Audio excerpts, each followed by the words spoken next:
Hello, hello, and welcome once again to the David Messiah YouTube channel, where our watchwords are to teach and to build back up the kingdom of Zion. And the point of this presentation is to respond to a comment made by one Iam Amyot to an earlier upload on the revised Enochian calendar, where he raised two questions which I promised in my reply to him that I would answer in the form of a video presentation. And this is what this presentation is about. The first of the two questions was to question the use by me in what I had developed in the book Yahweh's Enochian calendar, where I used the evening as the start of the day, and he was suggesting essentially that here we are. Let me put it into landscape. Oh boy. Yes. Iam Amyot. I see you're defining your start of the day at sunset. Research the word morning in the first chapter of Genesis. The word is boker. It means dawn. The day starts at sunrise, not at sunset. The Jews changed this like they did for so many things. That's his first question. And then the second question as well, you say a day was added after Sodom and Gomorrah. Can you please give the biblical reference to this? So, on the first question, as to the start of the day, I do start the day with evening, and because that is the formulaic way that was already given in Genesis,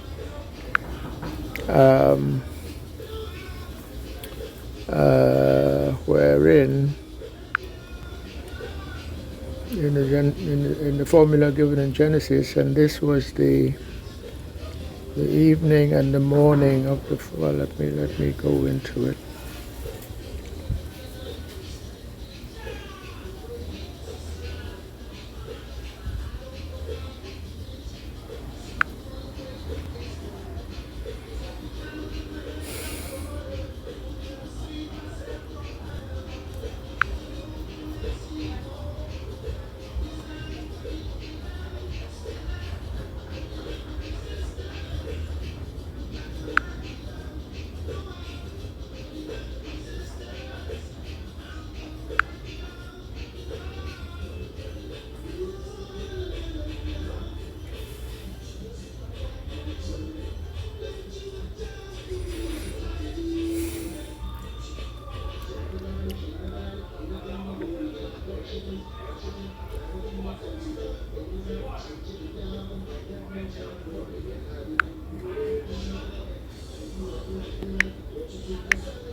Yes, so like we see here Genesis chapter 1 verse 5.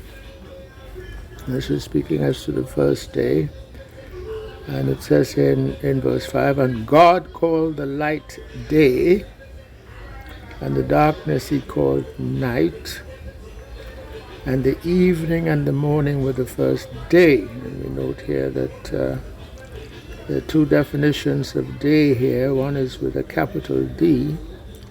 That's that portion of the lowercase d day, which is light.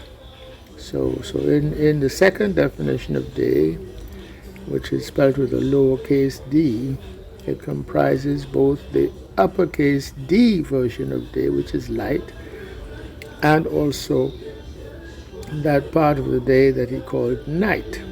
Okay, so but the point here that is relevant is that and the evening and the morning were the first day, so that the evening came before the morning, isn't it? And here we see in verse 8 the same, and the evening and the morning were the second day, and so on and so forth. And in verse 13, and the evening and the morning were the third day. So clearly in Genesis chapter 1, we see the evening portion of the lowercase d day coming first, and the morning portion coming second. So this is how it is set up. I think one would have to be stretching it to suggest that the day should start rather with the morning. And indeed, even in the question as posed, there's a bit of a non sequitur, because what does he say here? Oh boy.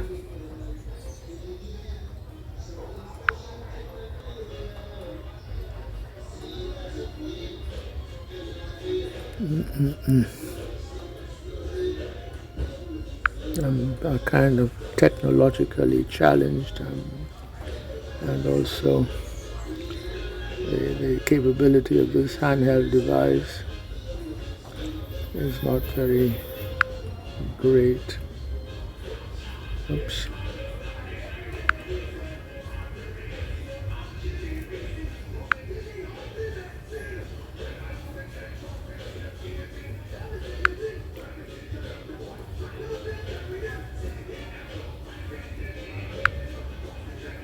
Yeah, so there's a bit of a non sequitur here, where he says, Brother Iam Amyot here, I see you are defining the start of the day at sunset. Well, I didn't define it that way. That's what we see in Genesis chapter 1. But he goes on, research the word morning in the first chapter of Genesis. The word is boker. It means dawn. Well, so, and here's a non sequitur. The day starts at sunrise, not at sunset. Well, I don't see that at all.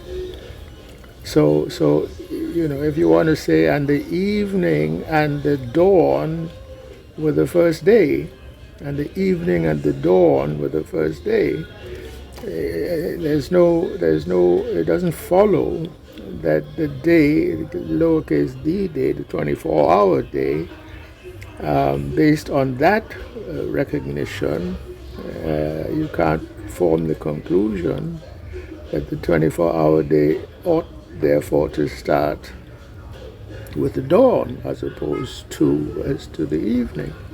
I don't see it at all. So I won't say any more about that.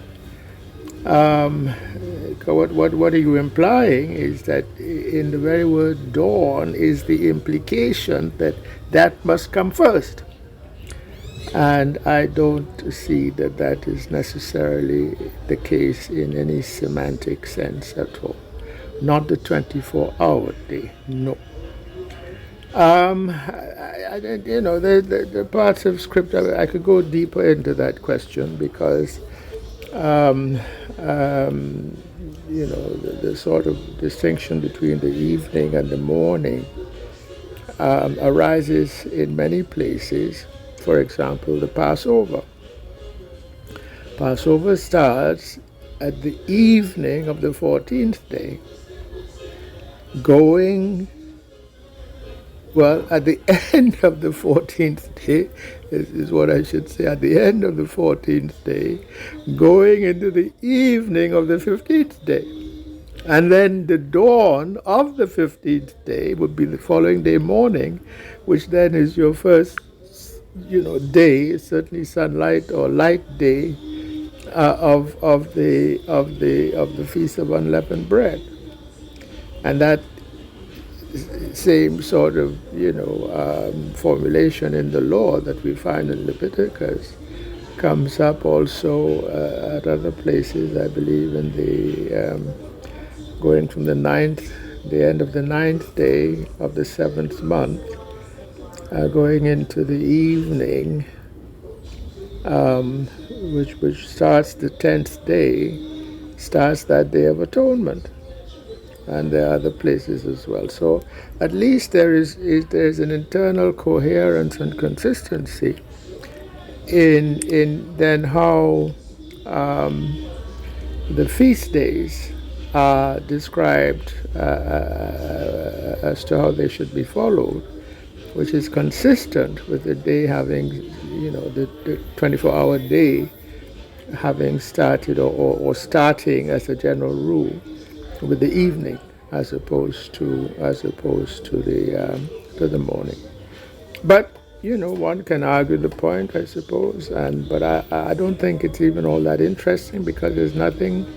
If there's something that rides on it that is of some significance, then it becomes a question that we need to address and to resolve. But I don't see anything riding on it that is fundamental. And if I'm missing something, please let me know as to that.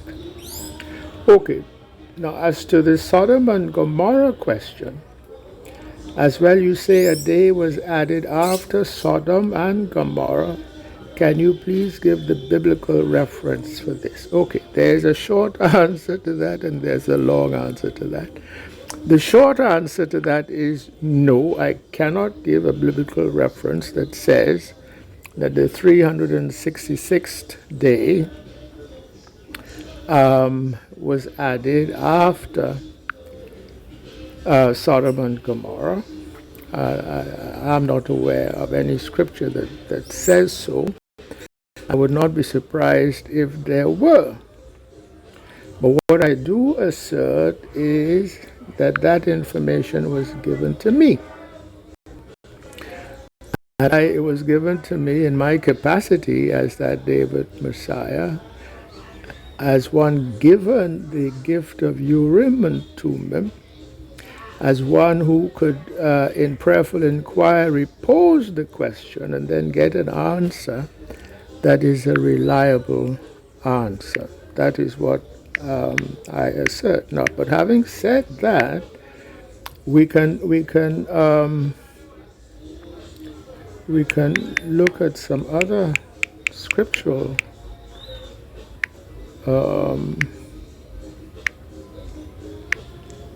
facts in issue,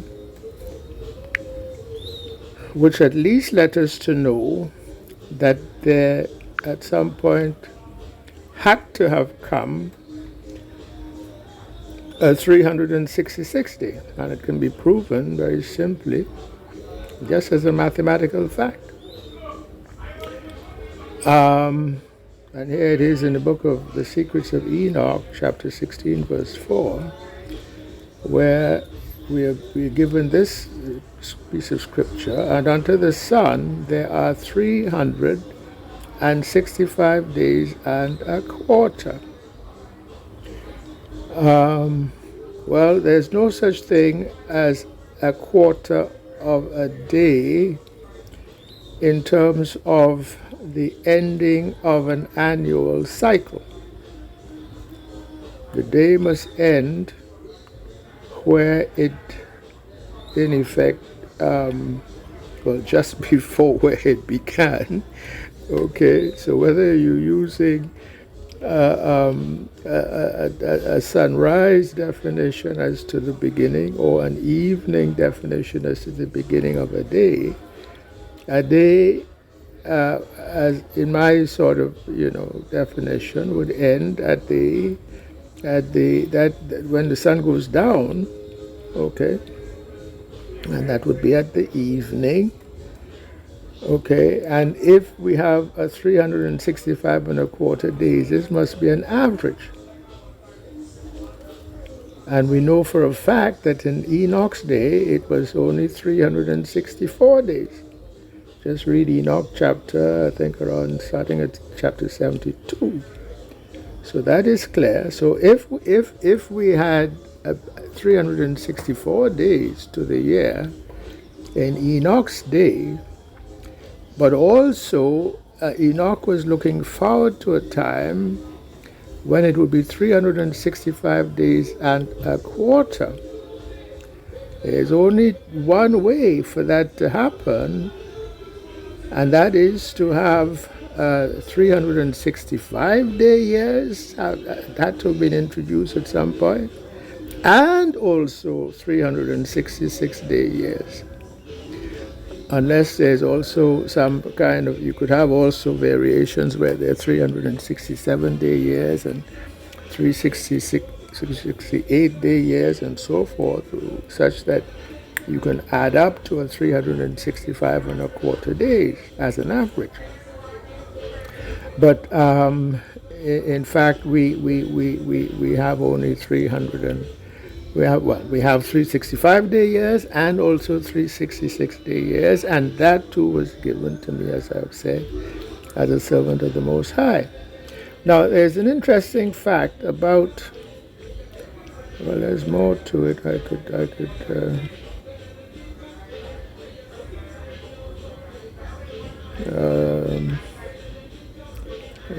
There was also,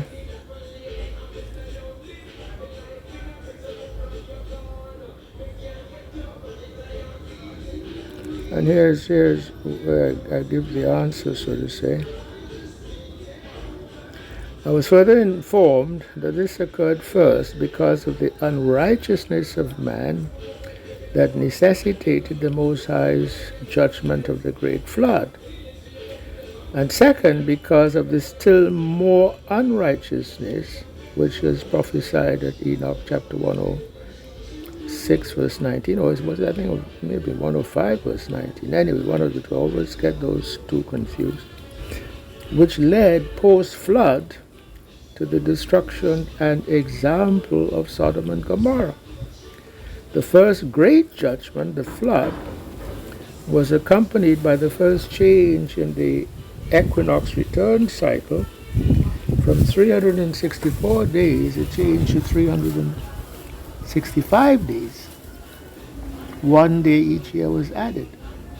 The second great judgment, the destruction of Sodom and Gomorrah, led to a further quarter-day delay in the return cycle, actually an additional 366 days, but occurring only once each 4 years.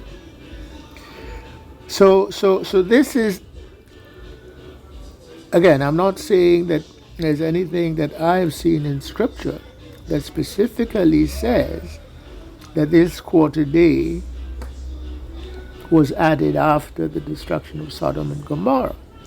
But there wasn't any other destruction that answers to that quote-unquote still more unrighteousness that is there sort of anticipated in the book of Enoch. Now let me go to the next paragraph. That is the information encrypted. That is the information encrypted in the circumstances of Enoch's birth, life, and translation. It was not a normal death. The length of his life was 365 years, which encodes the first 1 day delay. The sign to this message lies in the fact that he was taken up 365 years old, not 364. And then the repeated occurrence of the numeral 6 in the dates of his birth and death, numerological 66, and associated with the third month, signs the second 1 day delay occurring but once every 4 years when there's a 366-day return cycle. The number 6 in this regard is also significant. So he was born on the 6th day of the third month, and then also ascended on the 6th day of the third month. The number 6 in this regard is also significant as representing the number of man, man's will in particular, especially in this context, referencing his willful unrighteousness. So there is certainly tantalizing clues as to the 365-day year and then the 366-day year. Let me also go to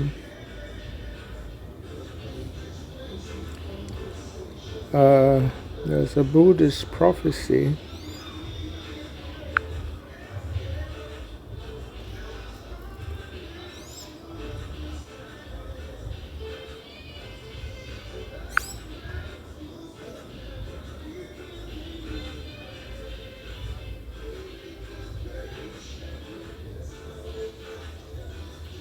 It's around here someplace.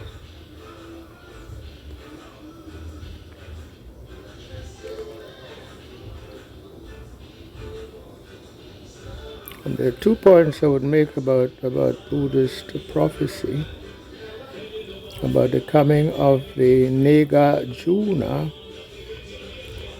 First is the fact that even the word Buddha is merely a corruption of the word Bayuda. So that the original Buddhists or Buddha people were Bayuda. They came out of the house of Judah and went about the world, certainly in Southeast Asia, and were well known for their, I wouldn't say piety, but for their knowledge of scripture and of prophecy. So that there was a Buddhist prophecy pertaining to what we would call today the coming of the David Messiah, and which in Buddhist tradition is referred to as the coming of the Nagarjuna. And the prophecy that was given by the Gautama Buddha, who was not that first Buddha, but because he came much later, but he had made the prophetic statement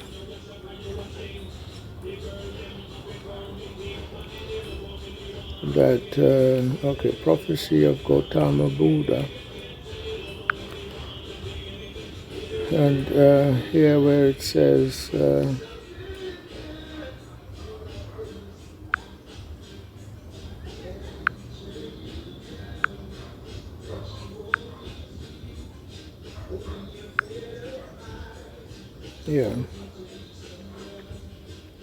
let me read here from what I'd written.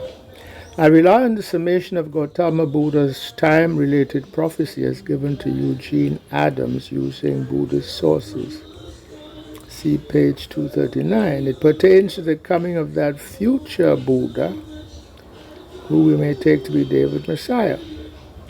Gautama Buddha, who lived from 560 BC to 480 BC, it is said, received enlightenment at the age of 35. Therefore, it being otherwise unknown, his prophecy of the coming of the future Buddha was made sometime in the range 525 to 480 BC. The elements of the prophecy are as follows. A, the future Buddha would appear after 2,500 years. B, at the end of a cycle. And C, that end of cycle would occur in a quote-unquote Tri-partite year.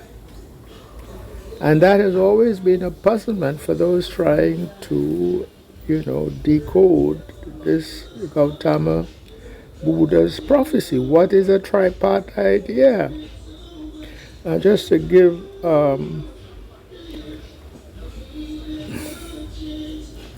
a sort of an indication, as to the kind of mistake that could be made.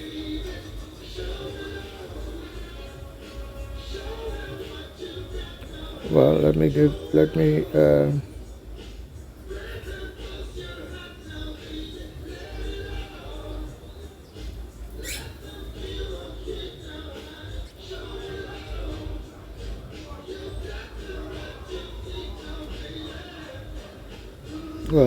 forget that. I'm not seeing it here, what I'm looking for.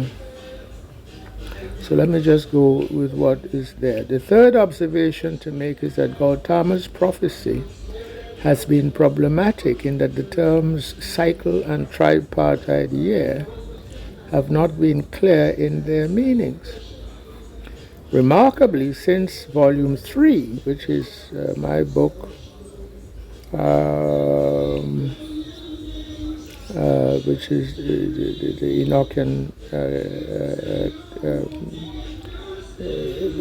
Enochian calendar book, we may claim a clear understanding of what these terms mean. With these understandings, we find perfect agreement with what then the prophecy would imply and the date we have been given. As to the notion of cycle, the reference as just suggested is to the millennial cycle, specifically the end of the 6th and the beginning of the 7th millennium, counting from creation. So that's number 1. Number 2, as to the notion of a tripartite year, this may now be clearly understood as a year for which the number of days taken for the return of the spring equinox is 366 days, not 365 as in the usual case, because 366 is divisible by 3, very simply. So tripartite year is a 366-day year. Okay, so in terms of a sort of a mathematical statement, which is as much as I can be sure about. Number 1, first fact, in Enoch's day it was 364 days a year for the return of the spring equinox. Number 2 fact, we know today that we do indeed have a 365 and a quarter day return cycle on average, because this return cycle sort of coheres with the coming and passing of the seasons. Okay. Number 3, we know that in the Slavonic Enoch, there was in effect a prophecy that we would have 365 and a quarter days on average for that return cycle. Okay, so those are facts. And now there's also the simple sort of mathematical fact that we cannot have a 365 and a quarter day cycle for the return of the spring equinox. It has, because each day, by definition, has to end, and also begin at whatever you take to be the start date for a day, which in the case used is the evening. So you can have 365-day cycles for the return of the spring equinox. You can have 364-day cycles. You can have 366-day cycles, but you cannot have literally a 365 and a quarter day cycle. So the only way to get not the only way, but the easiest and simplest way to get a 365 and a quarter day cycle on average mathematically is to have a regular 365-day cycle, which is, is an answer to what we see in the Slavonic Enoch. And in addition to that, 366-day cycles, which would be the tripartite years. But with the tripartite years occurring only every 4th year. And that would then give us the extra quarter day on average. So that Now, mathematically, there are the solutions to come up with 365 and a quarter days.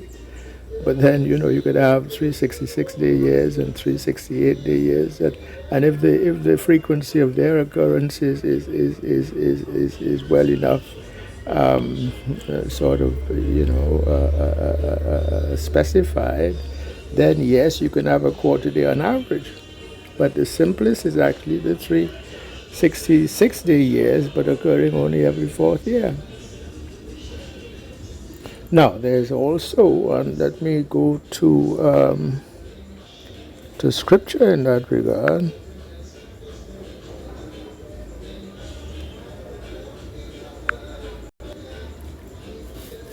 I think it's there around Isaiah chapter 52.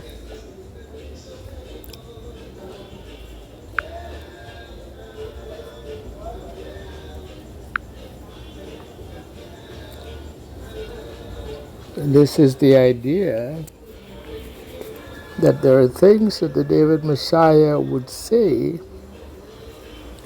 that some of the kings of the world would be aware of.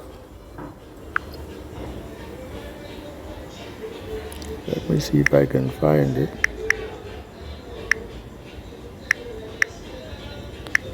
Could be chapter 51 as well.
Yes, this is it here, verse 15 of Isaiah chapter 52.